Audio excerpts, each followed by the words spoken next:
Hello and welcome to Technically Edinburgh, the podcast for and about technicians at the University of Edinburgh. My name is Lee Murphy. And I'm Charlie Corcoran. And we have two guests joining us for this episode, which we will be looking into two different networks, both of which have been funded by InFrame's Research Culture Catalyst Fund.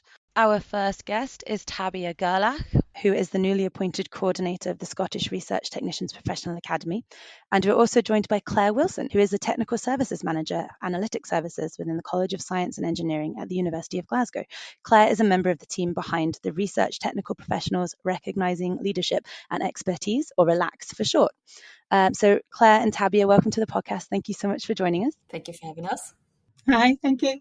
So our first question then, I'm going to ask you if you could start by kind of just giving us a brief introduction and to you and your role in your projects. So maybe Tabea, could you go first? Yeah, wonderful. So thank you again for having us. I'm very excited to be here and share something about the Technicians Academy. So my name's Tabea Gerlach and I'm the coordinator of the Scottish Research Technicians Professional Academy. And because this is a bit long, we call it the SRTP Academy. And my role involves connecting with research technicians across Scotland. And in my role, I want to support the technicians' career development, foster collaboration, and ensure that their contributions to research are recognised and celebrated. Great, thank you. And Claire, how about you and Relax? Hi, so my name's Claire Wilson. I'm at the University of Glasgow. My role, not part of this project, is as a lead of, core facilities within the College of Science and Engineering, and I run and lead a team running core facilities. I'm one of the co-leads for the RELAX project, so it's across the three universities with the InFrame funding. So University of Edinburgh, where Natalie Home is the lead, Lee Murphy and Susie Cook are part of the team, Sally Sheeran at St Andrews, and myself and Phil Whitfield here in Glasgow. And our aim is really to recognise leadership and expertise in research technical professionals, with a particular focus on those that are leading core facilities. So we've got a set of activities that we hope will greatly assist that. Great. So this is maybe probably the first time quite a few of our listeners are hearing about these projects. So what are they? Can we go into a little bit more detail about what maybe they're all about? How did they come about, and what you're looking to do with them? So the SRTP Academy was funded by Ali Salik. And it's a new initiative to support research technicians at the University of Glasgow, where he is based and I am, but also at the Universities of Edinburgh and St Andrews in a joint collaboration.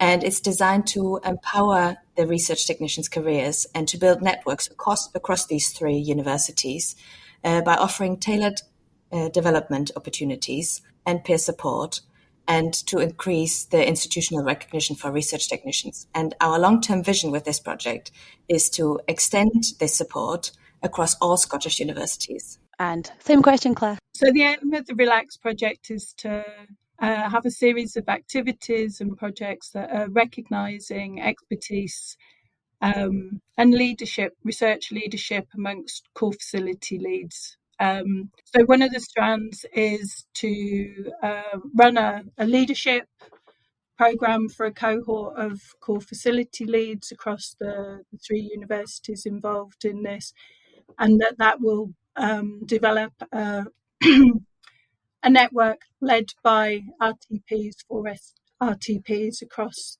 three universities initially, and then widening out to Scotland. So that's part of the project. So it sounds like both these projects are quite similar in that, they're trying to develop kind of training programs for technicians.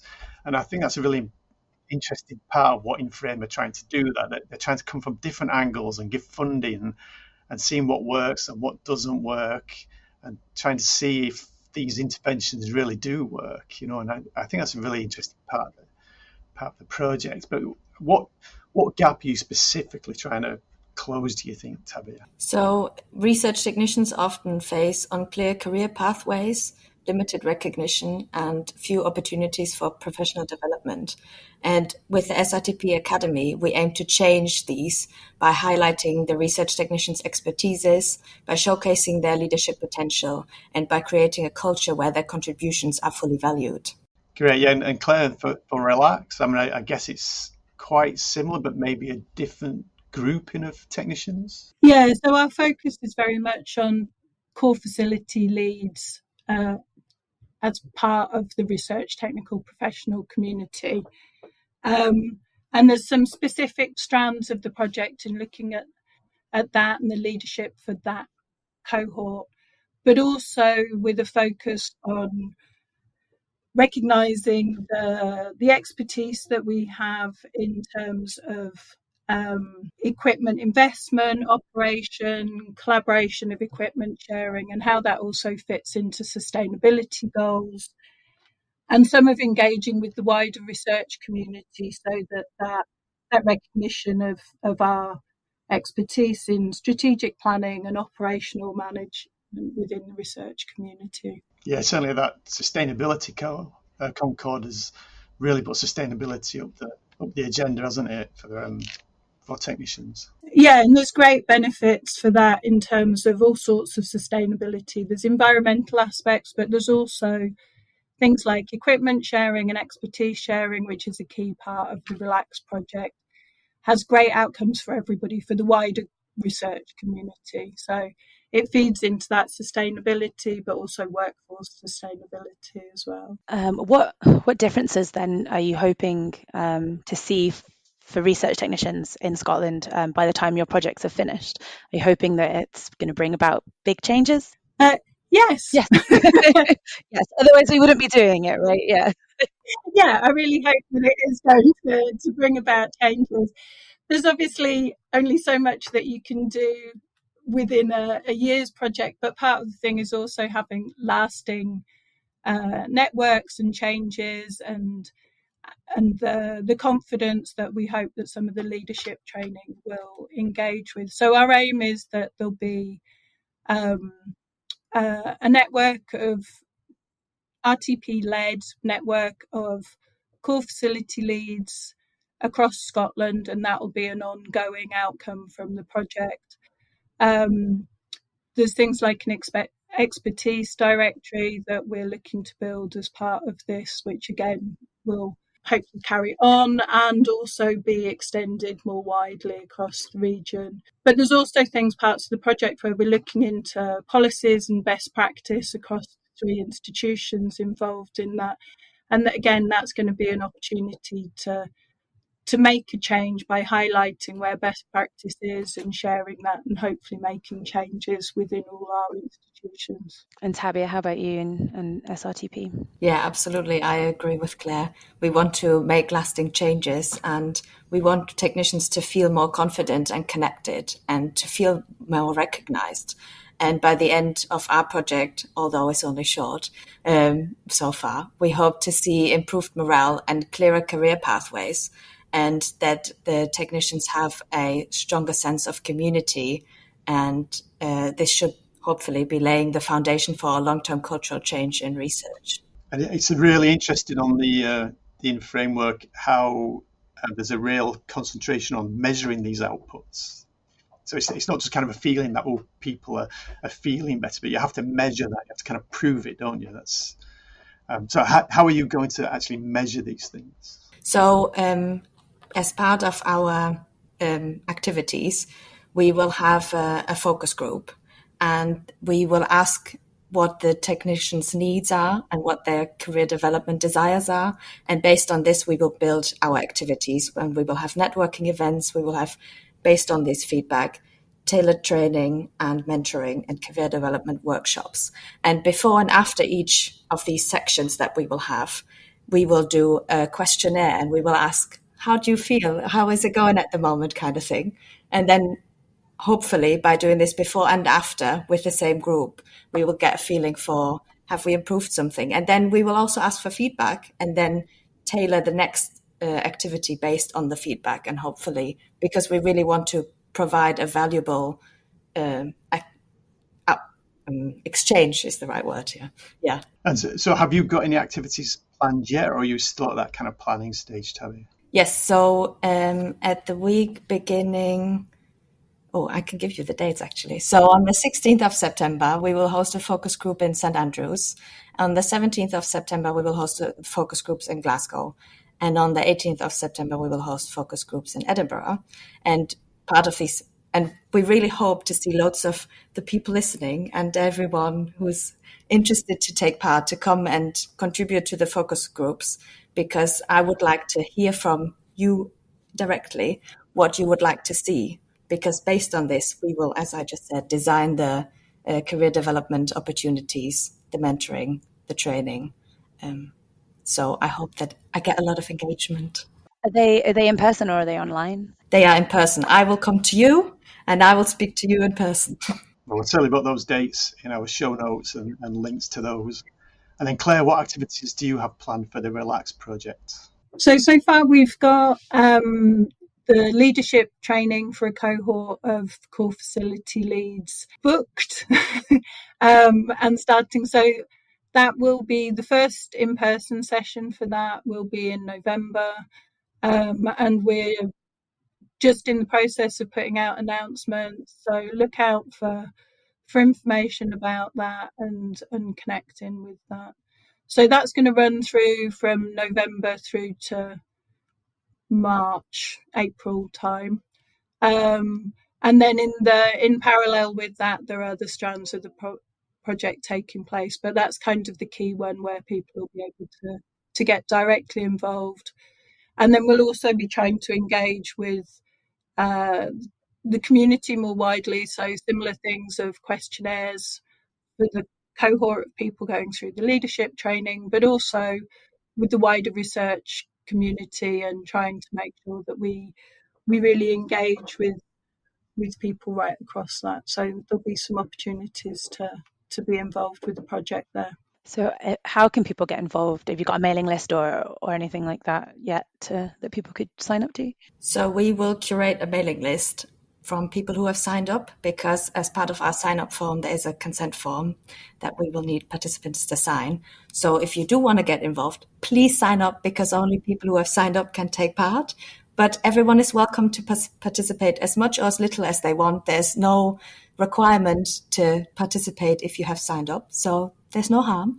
And then we have a web page where you will find a link to register, or we have sent out emails via mailing lists. But if you haven't found them yet, we will also put the web page in the show notes, and then together with a registration link so everyone can see them. Thank you. And how about Claire? How can you get involved with Relax? So we'll be using technician commitment networks and mailing lists to publicise when we've got the leadership training open, and we'll be making sure that we have a presence on things like LinkedIn and making sure that we're trying to reach as many people as possible. But not quite as far advanced. No. We're not quite there yet. Yeah. Maybe another month or so before we start getting the listing. And it's quite a rapid turnaround, isn't it? I mean, from getting the funding to, it's very tight this year.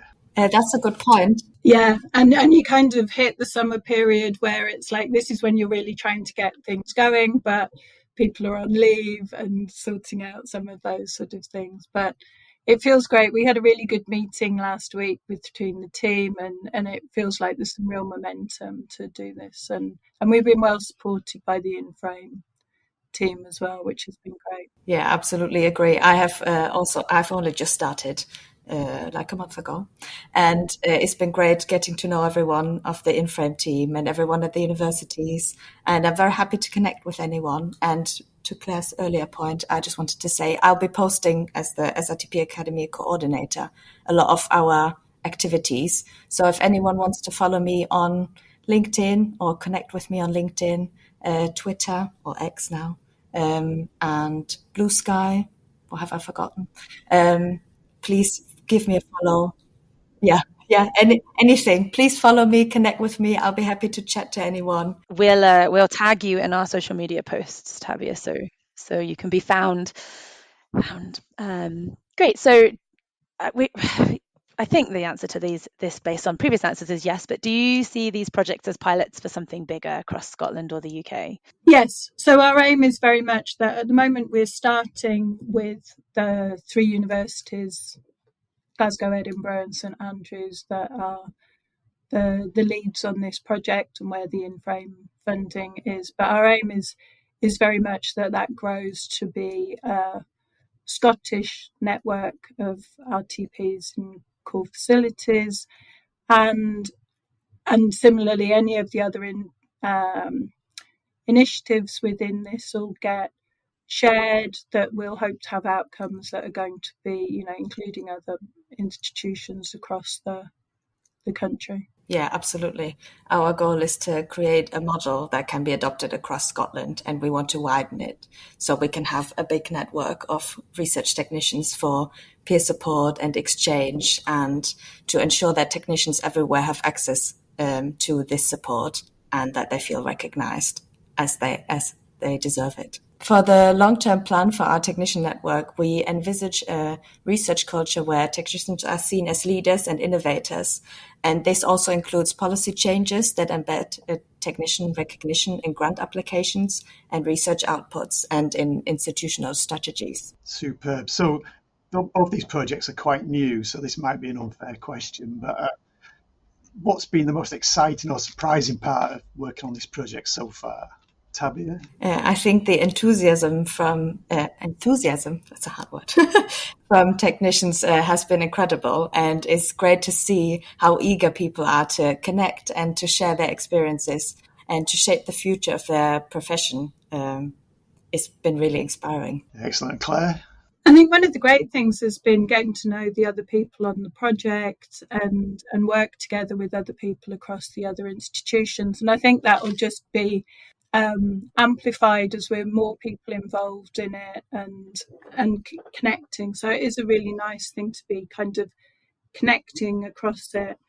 I think one of the things that's been exciting and also a challenge is that all of us involved in this have been very much from the sort of life sciences and physical sciences side, and it has been a bit of a new language in being involved in something with the research culture and a different flavour, and kind of learning to translate our ideas into this space is really exciting, but it it can be a challenge as well. It's been really great getting to understand these projects, as I'm not involved in InFrame and haven't been, so it's been nice to learn. I'm learning more about InFrame every day, and we have at the conference, our Technician Week conference on Wednesday, we do have an InFrame section. So hopefully, Tabea, you're going to be there, and Lee, you're going to talk about Relax. So we'll maybe get a bit more information through there as well, which will be great. And we always try and finish up with a question about any advice that you might give to people interested. So if there's someone listening maybe that has an idea for a project or network but doesn't know how to get started, is there any advice you could give them, Tabea? So I would say start small but be bold. Reach out to others and find allies, and don't be afraid to ask for support. And then there are networks and funding opportunities. So just go for it. Your idea could be the next big step in transforming research culture. Start small but be bold. Love that. It's a good motto. Thank you. Anything to add to that, Claire? No, I feel like that was great. But I think in general, I'd just say the same. Go for it. Talk to people. Don't kind of feel like it'll be a silly idea or it can't be done. Connect with other people. We'd all be very happy to talk to anybody about our experience with InFrame, and I'm sure that's true of all sorts of other opportunities that might occur. So yeah, if you've got an idea, go for it. That's great. And I think it's great listening about hearing about both these projects. They've both got a year to run. So it'd be great to get you back on the show in a year's time and hear about what you've found out, what worked, what didn't work, and hear about what your future plans are. So thank you very much for coming and speaking to us today. Yes, Thanks thank very you so much for the opportunity to come in and talk about it. Yes, it was lovely speaking to you. Bye. Thank you for listening. This has been an episode of our special mini-series Behind the Network, which we have created specifically for Technician Week at the University of Edinburgh. We hope you are enjoying Technician Week, and we look forward to seeing you at some of the events. Technically Edinburgh podcast is created by members of the Technician Steering Committee at the University of Edinburgh. You can find us on LinkedIn, Bluesky and Instagrams, and you can download episodes wherever you get your podcast. Please like and review and let us know what you think of these episodes. Happy Technician Week!